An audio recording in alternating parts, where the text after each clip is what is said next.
Welcome to moon matter. पिछली video में हमने एक्सरसाइज 1.1 को डिस्कस किया था। अब 1.2 करेंगे। क्वेश्चन नंबर 1 में रूट 5 को इर्रेशनल प्रूव करने को कहा है, तो इसमें हम कॉन्ट्राडिक्शन मेथड यूज करेंगे। मतलब अगर इर्रेशनल प्रूव करने को कहा है तो अभी थोड़ी देर के लिए इसको रेशनल मान लेते हैं। अब क्योंकि हमने इसको रेशनल मान लिया है तो इसको a/b फॉर्म में हम लिख सकते हैं, क्योंकि 9th क्लास में हमने पढ़ा था कि रेशनल नंबर उनको कहा जाता है जो a/b फॉर्म में लिखे जा सकते हैं। बस जो b है वो 0 नहीं होना चाहिए। यहाँ साइड में ये भी लिख देना कि a और b को प्राइम होने चाहिए। को प्राइम का क्या मतलब होता है ये आगे चलकर बताऊंगा। अब जितना हमने लिखा है इसको सॉल्व करते हैं। यहाँ जो नीचे b डिवाइड का है वहाँ रूट 5 के पास जाकर वो मल्टीप्लाई का हो जाएगा। इसके बाद रूट से छुटकारा पाने के लिए हम स्क्वायरिंग बोथ साइड करेंगे, जिससे लेफ्ट साइड पर तो रूट 5 अपने आप से ही 2 बार मल्टीप्लाई होके सिंपल वाला 5 हो जाएगा और b ज़ा b स्क्वायर, और राइट हैंड साइड पर भी a का a स्क्वायर कर देंगे। अब इस इक्वेशन को देखकर लग रहा है कि अगर ये वाला 5 उधर जाकर a स्क्वायर के नीचे आ जाएगा तो डिवाइड की फॉर्म में चला जाएगा। इसलिए हम यहाँ पर लिखेंगे जो a स्क्वायर है वो 5 के टेबल में आता है। अब एक थ्योरम है कि अगर किसी नंबर का स्क्वायर डिविजिबल है किसी पर्टिकुलर नंबर से, तो उसी नंबर का अगर हम स्क्वायर हटा दें तब भी वो उस पर्टिकुलर नंबर से डिविजिबल होगा। तो जिस तरीके से यहाँ a स्क्वायर डिविजिबल है 5 से, उसी तरीके से a का स्क्वायर अगर हटा देंगे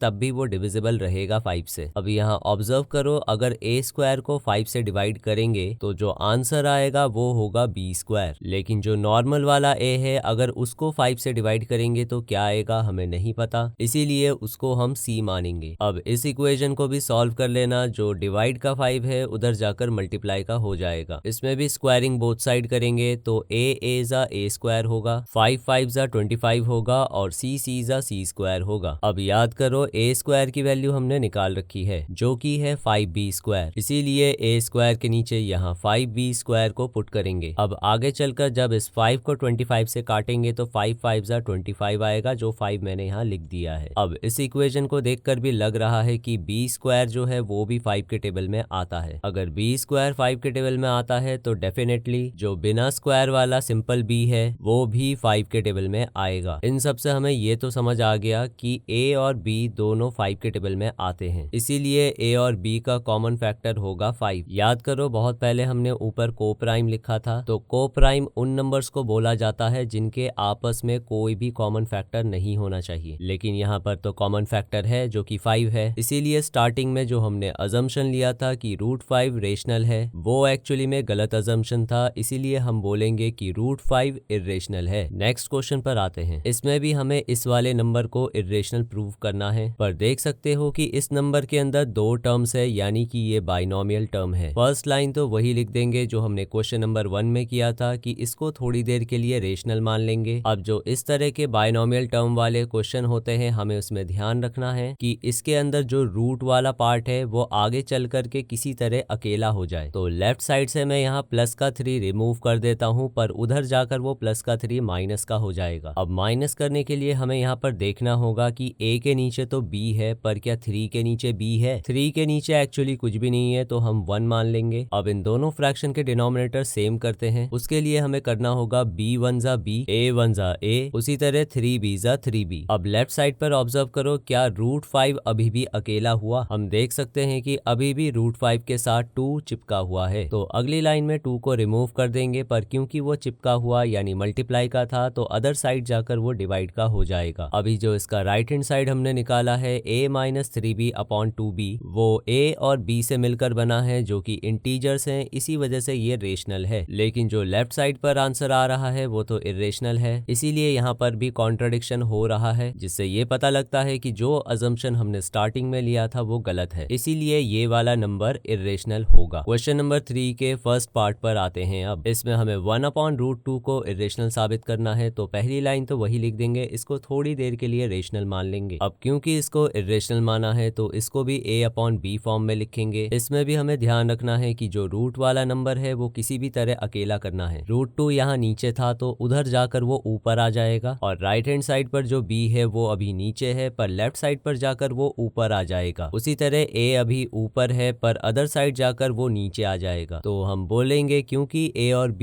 इंटीजर्स हैं इसीलिए जो b/a का आंसर होगा वो रेशनल है। फिर तो उसके इक्वल में जो रूट 2 आ रहा है वो भी रेशनल होना चाहिए, पर हम सब जानते हैं कि √2 तो इरेशनल होता है, इसीलिए स्टार्टिंग में लिया गया हमारा अजम्पशन गलत है। तो ये जो 1/√2 है ये इरेशनल होगा। इसके अगले पार्ट पर 7√5 को इरेशनल प्रूव करना है। तो पहला स्टेप हमेशा की तरह वही होगा कि इसको थोड़ी देर के लिए रेशनल मान लेंगे। अब क्योंकि रेशनल माना है तो रेशनल नंबर को हम a/b फॉर्म में लिख सकते हैं इस तरीके से। फिर हमें ये ध्यान रखना है कि यहाँ जो रूट वाला नंबर है वो किसी भी तरह अकेला हो जाए, पर हम देख सकते हैं कि ये अकेला नहीं है, इसके साथ 7 चिपका हुआ है। तो 7 को अगर हम यहाँ से हटाएंगे तो उधर नीचे जाकर वो डिवाइड का हो जाएगा। अब जो ये √5 है ये अकेला हो चुका है। सो पिछले क्वेश्चन की तरह हम लिखेंगे कि यहाँ जो a/7b आया है वो रेशनल होगा, क्योंकि ये a और b से मिलकर बना है जो कि इंटीजर्स हैं। बट इसी नंबर के इक्वल में √5 आ रहा है, पर वो तो इरेशनल है, इसीलिए हमारा अजम्पशन शुरू से ही गलत था। तो हम फाइनली बोलेंगे कि 7√5 असल में इरेशनल है। अब इस क्वेश्चन के थर्ड पार्ट पर आते हैं। इसमें हमें 6 + √2 को इरेशनल साबित करना है। सो इसको भी बाकी क्वेश्चंस की तरह थोड़ी देर के लिए रेशनल मान लेंगे। अब क्योंकि इसको रेशनल मान चुके हैं तो हम इसको a/b फॉर्म में लिख सकते हैं। क्योंकि ये बाइनोमियल टर्म है तो इसमें भी हमें उसी बात का ध्यान रखना है कि जो रूट वाला नंबर है उसको किसी भी तरह अकेला करना है। यहाँ √2 को अकेला करने के लिए हमें 6 को यहाँ से हटाना होगा, तो 6 यहाँ जो प्लस का है उधर जाकर माइनस का हो जाएगा। लेकिन माइनस करने के लिए हमें ये देखना होगा कि a के नीचे अगर b है तो 6 के नीचे भी b होना चाहिए, पर 6 के नीचे तो यहाँ कुछ भी नहीं है तो हम 1 मानेंगे। देन इसका डिनोमिनेटर सेम करने के लिए हम करेंगे b1 * b,